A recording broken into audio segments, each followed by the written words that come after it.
এবছর মরিচের বাজারে ঝাল কমার সম্ভাবনা কম। বৃষ্টির পানি না পেলে মরিচের ফলন বাড়বে না। দেশে মরিচ উৎপাদনে এগিয়ে থাকা জেলাগুলোতে ফলন কম হয়েছে, যার কারণে দামও কমার সম্ভাবনা নেই বলেই মনে করছেন কৃষকরা। তারা বলছেন ভরা মৌসুমে দাম কমতির দিকে থাকলেও তা হাতের নাগালে আসবে না। আরও জানাচ্ছেন নয়নাদিত্য। এটি দেশের বড় একটি মরিচের হাটের অবস্থা।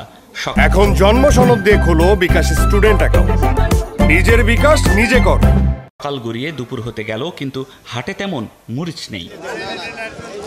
কিছু কৃষক এসেছেন ফসলের মাঠ থেকে, কারো হাতে ব্যাগ, কারো হাতে বস্তা, আর এর মধ্যে করেই এনেছেন কাঁচা মরিচ। এবার 150 আছে, 60 আছে, 80 আছে। মরিচ বুঝা মরিচের দাম ভালো, কিন্তু খেতে মরিচ নাই।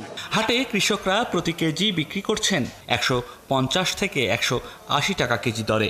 এই দামেও খুশি নন কৃষক, কেননা মাঠে ফলন নেই।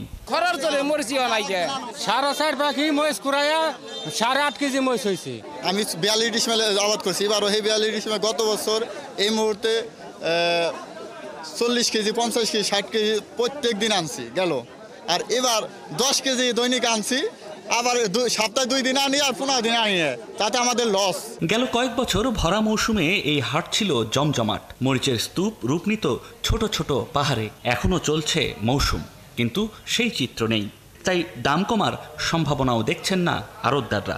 এই বাজার 40 গাড়ি 30 গাড়ি মরিচ হয়তো, এবার 1 গাড়ি মরিচ হয় না। এমন অবস্থা দেশের কাঁচামরিচ উৎপাদনের বড় এলাকাগুলোতেও। বগুড়া, রংপুর, পঞ্চগড়, পাবনা সবখানেই একই অবস্থা।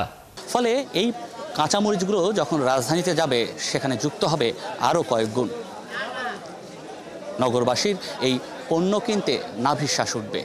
সঙ্গত কারণে বাজারের দাম নিয়ন্ত্রণকারী সংস্থা যারা আছেন, তারা এবারের জন্য এই কাঁচামরিচের ক্ষেত্রে একটু বাড়তি মনোযোগ দিতে হবে।